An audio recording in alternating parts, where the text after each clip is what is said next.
Welcome to this IELTS listening practice test. There are 4 sections and 40 questions in total. Each recording is played only once. You'll have time to read the questions before each part and check your answers afterward. At the end, you'll get 10 minutes to transfer your answers. Get ready with a pen and paper. Now let's begin section 1.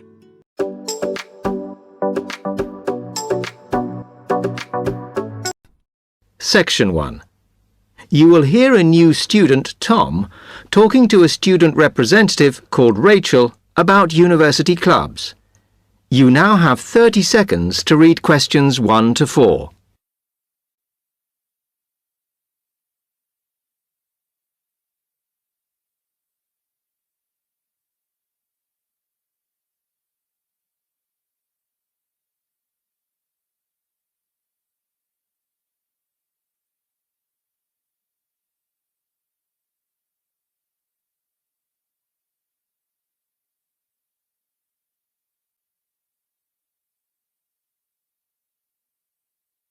Hi, welcome to Freshers Week.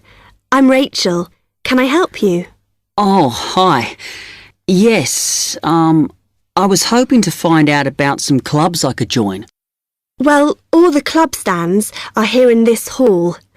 What were you interested in? Not sure. I wanted to do something where I could meet people. Well, take this leaflet with details of all the clubs and see what you think. Oh. It'll probably depend on what day you're free. Like on Mondays, there's the film club. Then on Tuesdays, you've got the climbing club. That's really good. I'm in that. Then on Wednesdays, you've got chess, if you want something a bit more intellectual. But you should look through carefully because all the clubs run extra activities as well as their normal meetings. Oh, yes, I see. So, it looks like the film club has discussions after the films. I'd quite like to go to those. Then, climbing. Goodness. It says here that the university has its own climbing wall. That's impressive. And they go on weekend trips. Cool. And it says the chess club normally just does games with whoever turns up. But it also runs competitions sometimes. But I bet you've got to be pretty good to do that. Yes, I think so. And how many people are in the clubs? Are they all really full? Well, obviously they're all different. So, for example, the film club has just increased its membership from 85 to 125. But I think they're hoping to extend it to 150. The climbing club's quite small, 40 people. And the chess club is fairly healthy at 55. Right. OK. So who do I see if I want to join these clubs? Well, if you go round the stands and speak to the people there, for the film club, that's the events organiser. For climbing, you'll need the club secretary, and the chess club is organised by one of the maths tutors. OK? Yep. I think I'll start with the climbing club. It sounds good. Oh, well, as I said, I'm in that, so I might be able to help you a bit. You now have 30 seconds to read questions 5 to 10.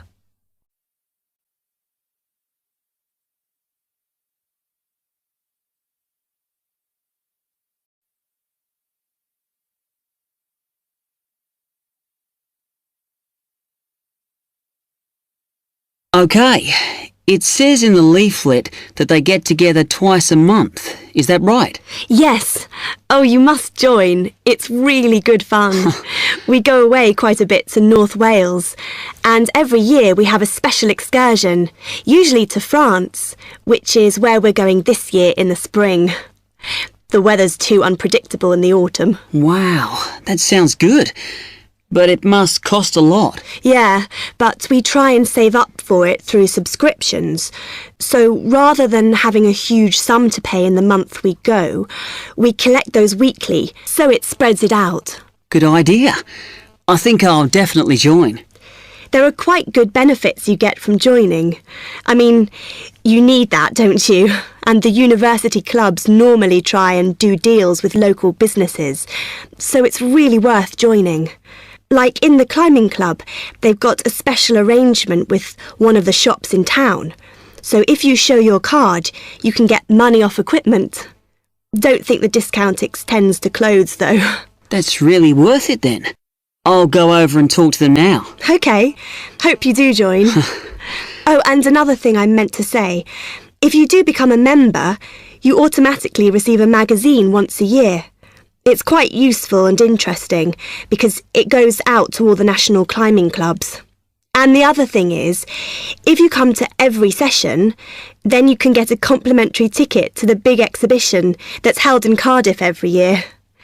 So, hope to see you. Yeah, well, thanks a lot for your help. That is the end of section 1. You will now have half a minute to check your answers.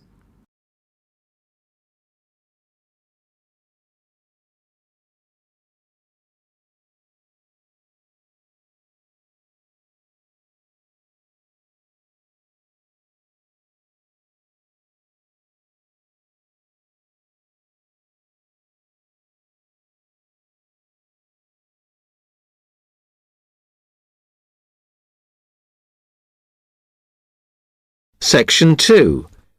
You will hear an accommodation officer telling students about different halls of residence. You now have 30 seconds to read questions 11 to 15.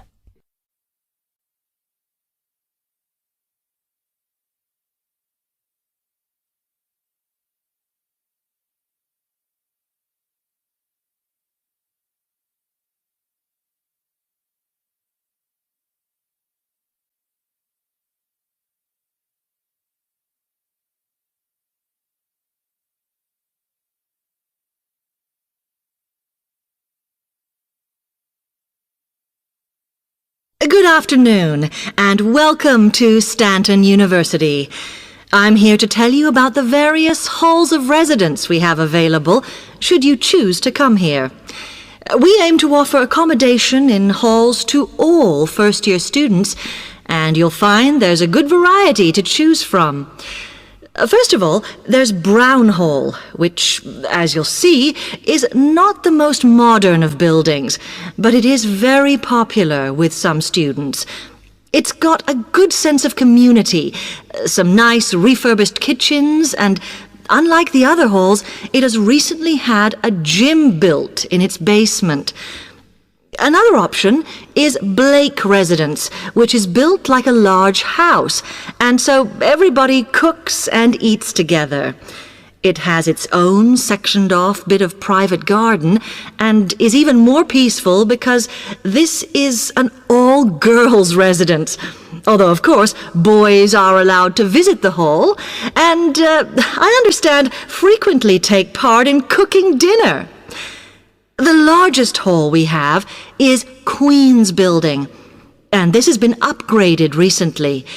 The original parking area has been built on so that the hall now has a large common room, and each bedroom now has its own shower room, which many students regard as a real bonus. A further option is the Parkway Flats, which won an award for design in its day. And this building now has a preservation order on it. This has meant that only a limited amount could be done to upgrade it, and the surrounding area is important, so parking is not permitted around the flats. However, the flats do have many extra facilities, such as a special computer room, a small library, and a self-service restaurant. The cost of breakfast, lunch and dinner is covered in the fees for this hall, so it does look a bit more expensive. The last residence we can offer you is Temple Rise, which again is slightly more expensive than other halls as the rooms are larger. This has got very lovely views across to the coast, and this more than compensates for the fact that bathrooms here are shared between 6 students. However, the hall has domestic staff who clean the rooms once a week, so this is perhaps an attractive option for the messier amongst you. You now have 30 seconds to read questions 16 to 20.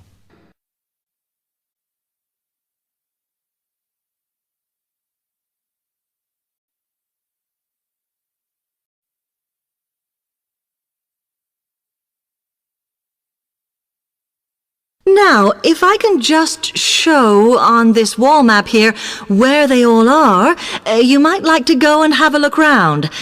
If you come into the main university entrance, at the first junction, you'll find that Brown Hall is on the corner opposite the theatre. So you're nice and near the station here, though I think it can get a bit noisy with traffic. The same applies to Blake Residence, which is directly facing the junction to the university entrance. These halls are often used by medical students and such like, as they're out all day, so don't notice the noise.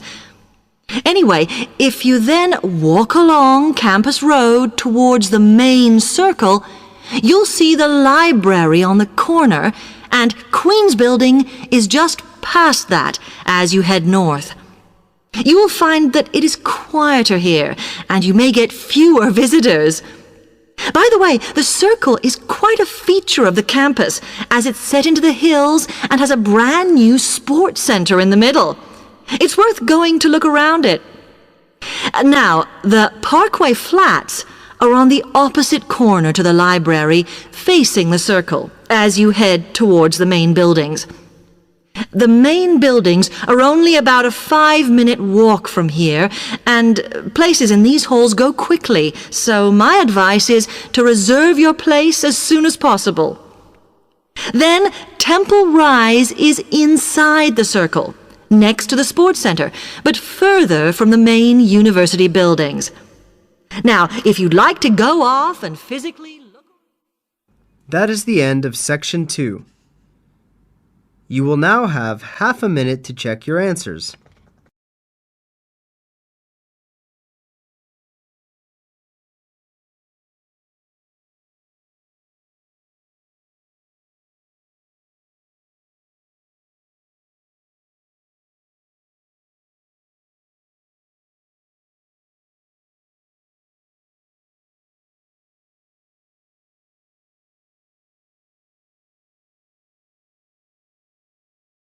Section 3. You will hear two students, Jenna and Marco, discussing a business studies project they have to do. You now have 15 seconds to read questions 21 to 24.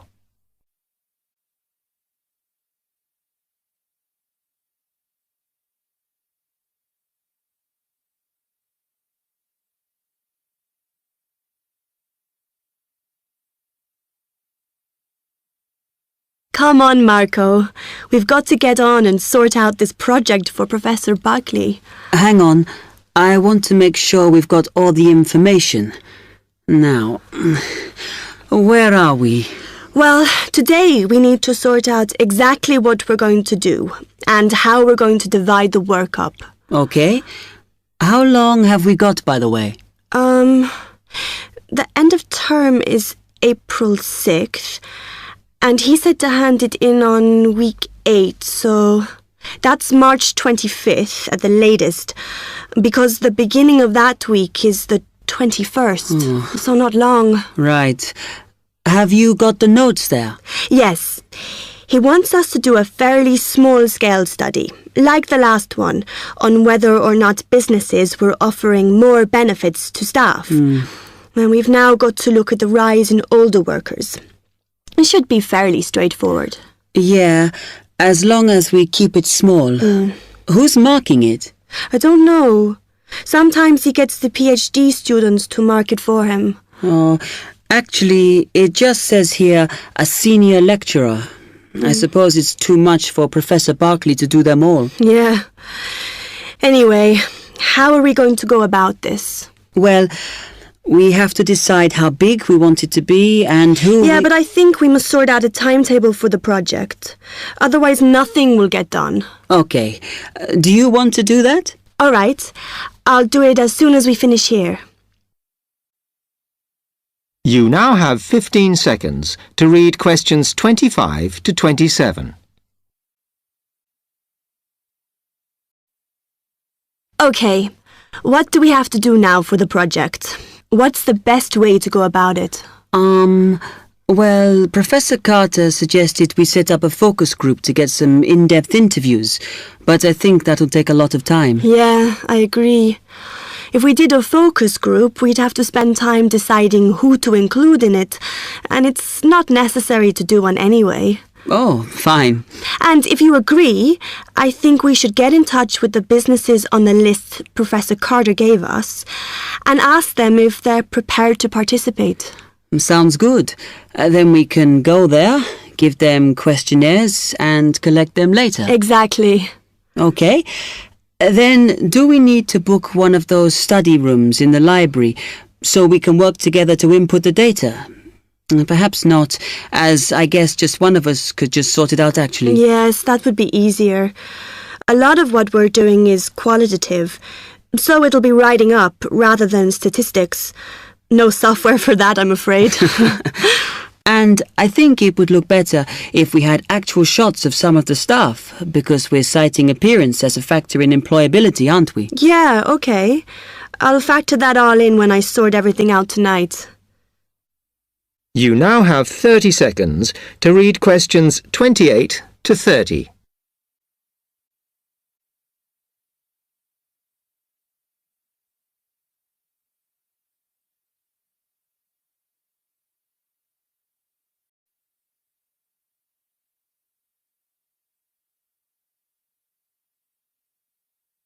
I'm glad we decided to work together. I think it's going to work out well. Yes, well, given that we had to work in pairs on this project, I think we were right to choose each other. We complement each other academically, as we're each good at what the other isn't. In fact, we should have tried working together before. Yes. Now, how shall we split the work? I'll do the analysis, shall I? Oh, okay. It's just that it might be faster, because I'm used to doing it. Although your English is better than mine. I need more practice at reading, really. Okay, I'll do the presentation then, if that's okay with you. Yeah, sure. I don't mind speaking in public, but I hate preparing all the notes for them. The thing is, the tutor said one person should do the whole presentation, and he said he expects me to do it because I haven't done one yet. No, that's fine. Now, let's see. That is the end of section 3. You will now have half a minute to check your answers.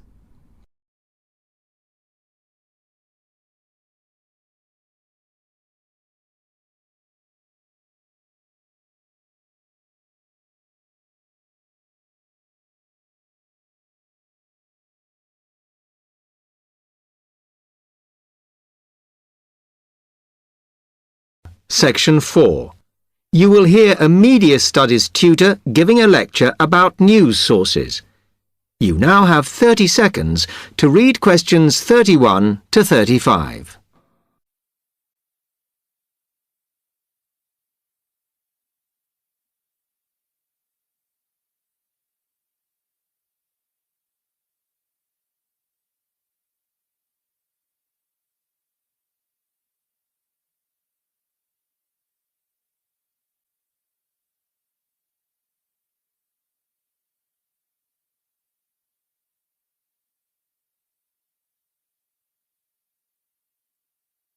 Okay, now many of you will have heard about the predicted death of newspapers, as people increasingly access the TV and the internet for their news.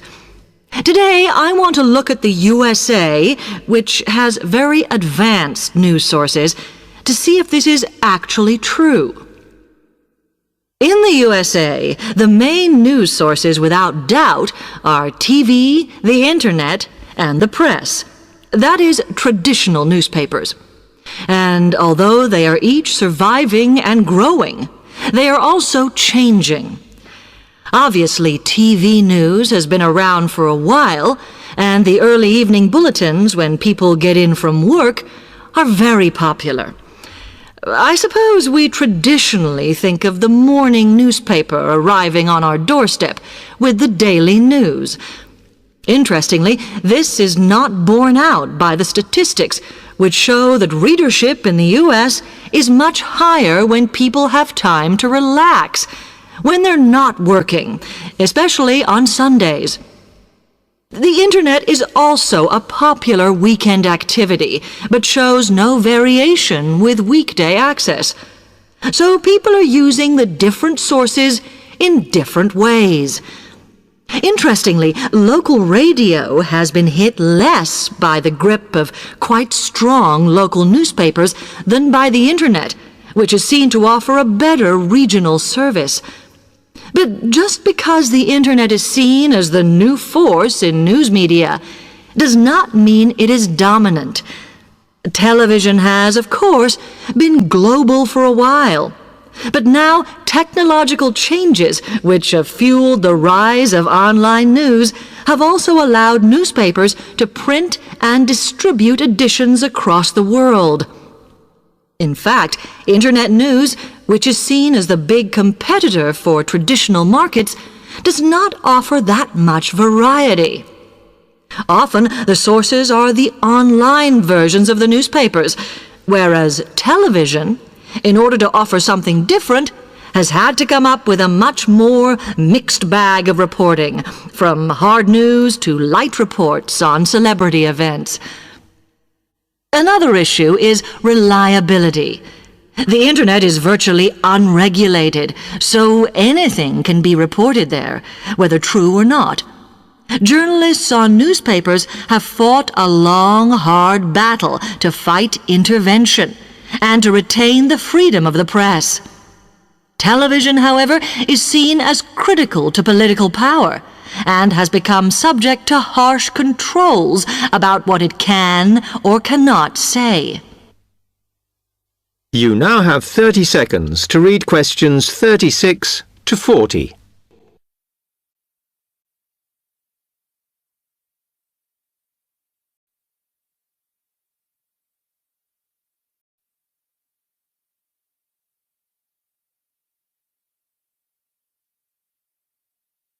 Now, one very critical factor in keeping newspapers alive and well in the USA has been their approach to advertising. Obviously, newspapers are heavily dependent on advertising revenue, and they have become more and more imaginative in what they offer, in order to make sure that advertisers use them and not other news sources. This has meant that, contrary to popular belief, newspapers now have a significantly higher profit margin than the rest of American industry. So, how have they managed to raise advertising revenue in this way? Well, they have put a lot of effort into developing and maintaining a very strong association with the retail trade. And they've come up with a winner. A critical tool in their sales plan has been suggesting that the adverts they run can have vouchers. This has been enormously effective because they have found that not only do more people buy the paper to get the discounts, but also that this inevitably means much higher sales for the clients who advertised. As well as doing this, the newspapers have also introduced aggressive sales campaigns over the last few years.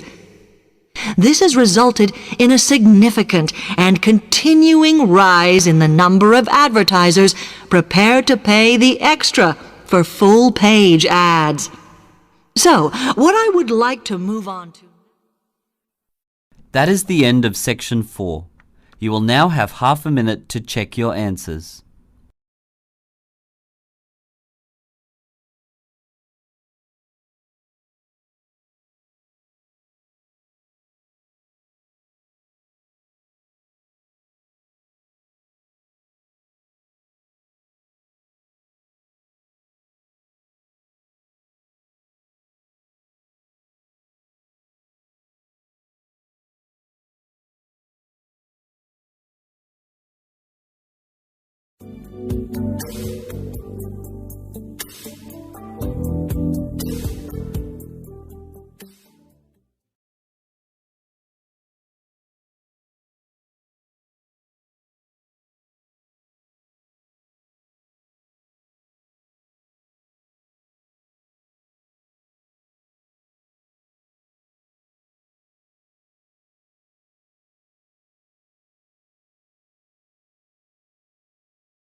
That is the end of the listening section. You now have 2 minutes to review your answers before the test automatically moves on to the next section. Please take this time to check your answers carefully. Make sure all your responses are recorded in the correct places, and review your spelling, grammar, and formatting. Once the time is up, the system will take you directly to the reading section. Please remain seated and stay focused. The next section will begin shortly.